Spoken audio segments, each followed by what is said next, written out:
सभी को नमस्कार। हम अपनी अगली क्लास जो जूरिस्प्रूडेंस की चल रही है, पिछली क्लास में हमने देखा था हैंस कैंसल के इंट्रोडक्शन के बारे में, यानी कि उनका परिचय क्या है, उन्होंने कौन सा सिद्धांत प्रतिपादित किया ये भी देखा। फिर उसकी प्रयोज्यता भी देखी कि वह कैसे लागू हो रहा है, उसका क्या महत्व रहा और किस तरीके से उसने विधि के रूप में अपना योगदान प्रदान किया। यदि कोई भी नियम बनता है, कोई रूल होता है, कोई रेगुलेशन है, चाहे कोई भी थ्योरी हो, लेकिन कुछ न कुछ उसमें कमी या जैसे जो दूसरी विधि शास्त्र है उसके बारे में अपना क्या विचार व्यक्त करते हैं, उनको वो विधि सही लगती है या नहीं लगती है, इसके बारे में विचार करेंगे। तो आज हम बात करेंगे केल्सन ने जो सिद्धांत दिया था अपना प्योर थ्योरी ऑफ लॉ का।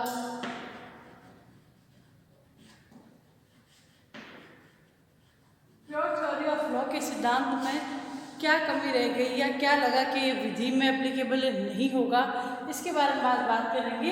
आलोचना के बारे में केल्सन के सिद्धांत की, उसके सिद्धांत की आलोचनात्मक विवेचना क्या क्या हुई। पहली बात क्या बात आई थी प्योर थ्योरी जो हमने पढ़ी थी कि क्या बात करता है, मूल मानक के बारे में प्राप्त करता है कि ग्रंड नॉर्म होता है, मूल मानक होता है जिससे सभी अपनी वैधता प्राप्त करते हैं। लेकिन मूल मानक स्वयं अपनी वैधता कहाँ से प्राप्त करता है, वैलिडिटी कहाँ से प्राप्त करता है, इसका कोई भी वर्णन नहीं था।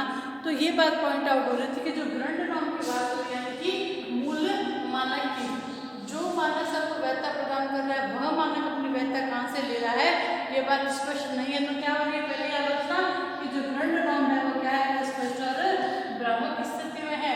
यह बहुत ही मुश्किल है, पता लगाना बहुत डिफिकल्ट है कि आखिर मूल मानक कौन सा है और कहाँ पर इसको अपन प्राप्त कर सकते हैं या खोज सकते हैं।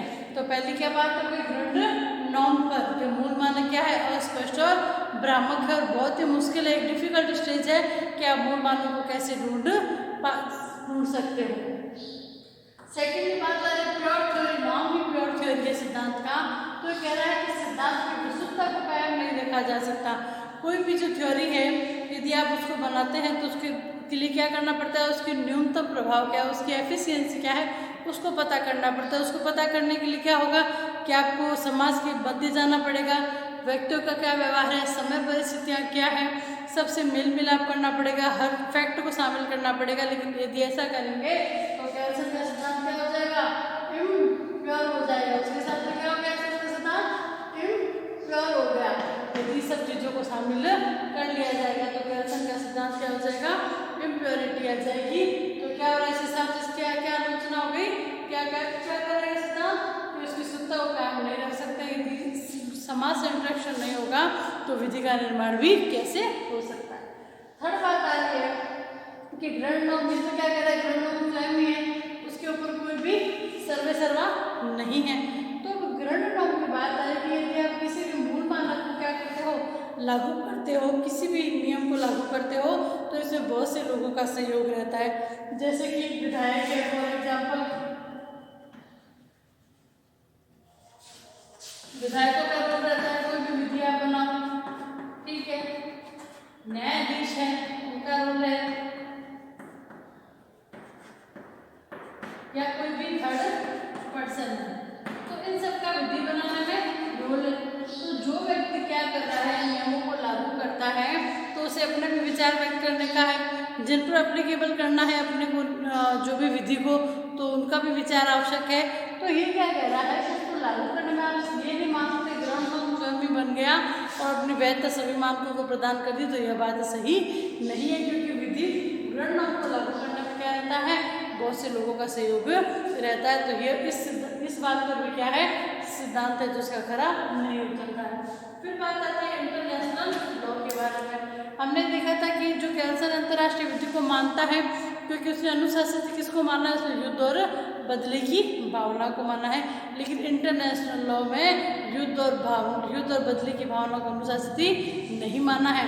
अंतर्राष्ट्रीय विधि है, मान रहे हैं आज जो वर्तमान स्थिति है जिसमें इंटरनेशनल लॉ को पूर्ण विधि माना जाता है, चाहे इसमें अनुशासित का प्रावधान दिया गया है। तो इस बारे में भी क्या हो रहा है, केल्सन के विचार स्पष्ट नहीं है। लॉस की जो दृष्टि में है वह क्या कहते हैं, लॉस ने कहा है इसके बारे में, सिद्धांतों के बारे में कि मानता हूँ कि जो यदि एक बात करें, एक होता है बात करना और एक होता है एप्लीकेबल करना। तो लॉस्की कहते हैं कि बातों में तो मैं मानता हूँ कि जो प्योर थ्योरी का जो सिद्धांत है बहुत ही लाजवाब है, बहुत ही बढ़िया है, बहुत ही अच्छा, लेकिन जब इसको एप्लीकेबल कर रहे हैं, प्रैक्टिकल व्यवहारिक कर रहे हैं, तो ये क्या है, यथार्थता में नहीं है। क्योंकि वो क्या कहता है कि मैं मानता हूँ कि मूल बातों में तो लाजवाब है सिद्धांत, लेकिन मैं ये भी मानता हूँ कि इसका असर तर्क पर आधारित है, यथार्थ जीवन में इसका कोई भी रोल नहीं है, ये सिर्फ क्या है, एक बात करने में ही सही लगता है। लॉस्की ने कहा है प्योर थ्योरी के बारे में। स्टोन क्या कहते हैं कि सामाजिक प्रभाव व न्याय के प्रश्न, जो दो इफेक्ट, ये क्या कर रहा है कि इसने अगल और बगल के तो क्या कर दिए हैं, सारे दरवाजे बंद कर दिए, किसके सहारे, पिरामिड के सहारे, लेकिन जो मेन गेट है उसको क्या कर दिया गया, इसमें खुलना छोड़ दिया गया है। तो क्या है इसके अंदर दूसरे जो भी फैक्ट है वो प्रवेश कर गए, तो फैक्ट जो सिद्धांत है वो प्योर कहा रहा। तो स्टोन क्या कह रहा है कि एक दो द्वार बंद कर दिया लेकिन मेन गेट खुला ही पड़ा है, तो ये सही नहीं है। इसमें कहा है कैल्सन के बारे में। फिर बात आती है लॉटरपैट की। लॉटरपैट क्या कह रहा है कि सिर्फ एक सिद्धांत है जो अपनी बातों में ही क्या लगता है, सही लगता है। यदि देखा जाए कि पिछले दरवाजे से जो नेचुरल लॉ थ्योरी है, क्या बात कर रहे हैं पर नेचुरल लॉ थ्योरी को क्या कर दिया गया है, पिछले दरवाजे से क्या कर दिया गया, प्रवेश करवा दिया गया है। तो ओवरऑल हम कह सकते हैं कि सिद्धांत बहुत बातों में लाजवाब है, लेकिन अप्लीकेबल करना, यथार्थता में करना, प्रैक्टिकल व्यवहारिक अनुभव में करना, इस सिद्धांत का कोई भी महत्व नहीं है आज की दृष्टिकोण में। ये होगी कैल्सन की आलोचना। अब हम देख रहे हैं कि ये सिद्धांत इंडिया में एप्लीकेबल है या नहीं है, उसका कोई रोल है क्या, इंडिया के अंतर्गत ये सिद्धांत लागू होता है या नहीं होता है।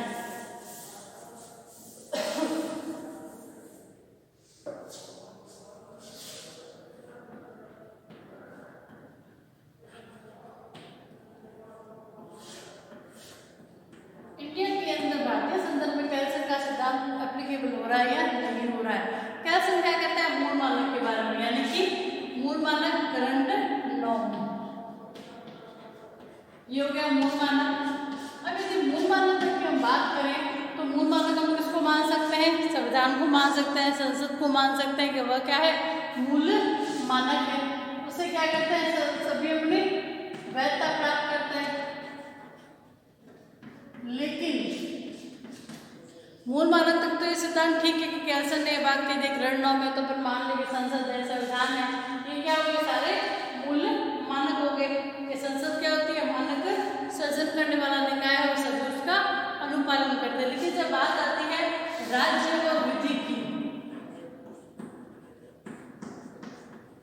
जैसे कि हमने पहले पढ़ा था, तो कैल्सन क्या मानता है कि राज्य और विधि दोनों एक ही है, दोनों अलग अलग नहीं है, चाहे वो राज्य हो चाहे वो विधि हो। लेकिन भारतीय संदर्भ में क्या है, ये राज्य क्या है, विधि से बाउंड है, विधि से बाध्य है, और उससे ऊपर नहीं है। राज्य का शासन कैसा चलता है, जैसे कि विधि कहती है, तो विधि और राज्य दोनों को अलग अलग मानना है। कैल्सन तो क्या है, एकात्मवाद का जो सिद्धांत है उसको फॉलो कर रहा है, लेकिन ये क्या चल रहा है, द्वैतवाद के सिद्धांत पर चल रहा है।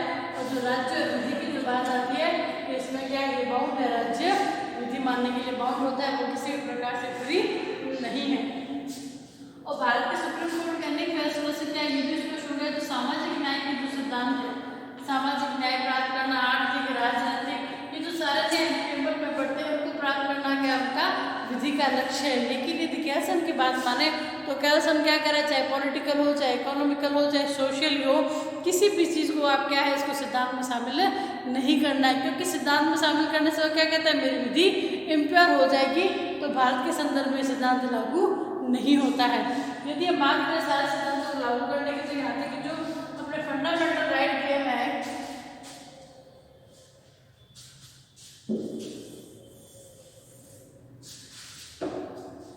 केशवानंद भारती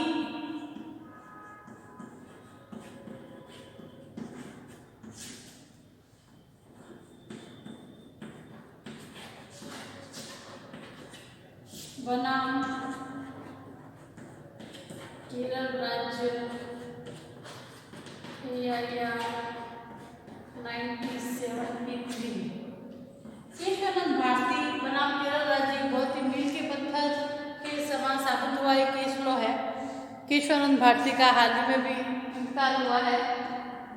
तो केशवानंद भारती के मामले में यह स्पष्ट हुई थी बात कि संविधान के मूलभूत ढांचे में ये तो बात क्या करते कैल्सन के ग्रहण नॉर्म है, वह क्या करेगा, वैधता प्राप्त करेगा। लेकिन यदि ग्रहण नॉर्म पर संसद को भी मान लिया जाए तो संसद को भी ऐसी पावर नहीं दी गई है कि वो क्या कर सके, मूलभूत ढांचे में, आधारभूत ढांचे में परिवर्तन कर सके। आधारभूत ढांचा क्या है, संविधान की परिवर्तनशीलता है, लोगों के अधिकार है, राइट है, ड्यूटी है, इम्पोज। भारत का संविधान तो क्या करता है, फंडामेंटल राइट प्रदान करता है, मूलभूत अधिकार प्रदान किए गए हैं जो हमें राज्य के विरुद्ध प्राप्त है। राज्य के विरुद्ध जैसे कि ये नेगेटिव अधिकार है, नकारात्मक अधिकार हमें प्राप्त है राज्य के विरुद्ध, क्योंकि राज्य ऐसा कोई भी कार्य नहीं कर सकता जिससे क्या हो रहा है, नागरिक हो चाहे व्यक्ति हो, क्या है, दोनों शब्दों का यूज होता है, ये नागरिक हो या व्यक्ति हो, इसके क्या हो रहा है, किसी भी प्रकार के मूलभूत अधिकार का उल्लंघन नहीं होता है। लेकिन कैल्सन तो क्या मानते हैं, सिर्फ ड्यूटी को ही मानते हैं, कर्तव्य को उन्होंने माना है, पर्सनल जो अधिकार संबंधी व्याख्या नहीं की है। तो भारत के संदर्भ में कैल्सन का सिद्धांत एप्लीकेबल नहीं है, क्योंकि भारत में फंडामेंटल राइट दिए गए हैं जो क्या करता है, व्यक्ति का विकास करते हैं, जो उनके विकास करते हैं उसको प्रेरित करते हैं। मुख्य धारा में जो पिछड़े हुए लोग, उनका कार्य क्या, मुख्य धारा में जोड़ने का कार्य करते हैं। तो कैल्सन का सिद्धांत भारत के संदर्भ में एप्लीकेबल नहीं होता है। तो ये कैल्सन का पूरा सफर रहा कि हमने कैल्सन का इंट्रोडक्शन पढ़ा, भी एनालिटिकल स्कूल के विचारक है कैल्सन, जो आश्रम की विचारधारा है उससे उन्होंने आगे बढ़ाया है, कांट के विधि दर्शन पर उनकी विधि आधारित है, सिद्धांत की क्या महत्व है, कैसे वो विधि को मानते हैं, यानी कि जैसे कि वह है अभी सार्वभौमिक है विधि, समय स्थान के साथ परिवर्तनशील नहीं होनी चाहिए। फिर एप्लीकेबल क्या है, उसका प्रभाव क्या है, प्रयोज्यता क्या है, विधि और राज्य के बारे में, प्राइवेट और लोक विधि के बारे में, यानी कि जो एकात्मवाद का सिद्धांत है उस पर बल देते हैं कैल्सन। तो ये सारी बात बड़ी आज हमने आलोचना देख ली और भारत के संदर्भ में भी देख लिया। तो कैल्सन का जो चैप्टर है वो क्लोज हो चुका है। अगली क्लास में हम नेक्स्ट टॉपिक के साथ मिलेंगे, तब तक के लिए धन्यवाद।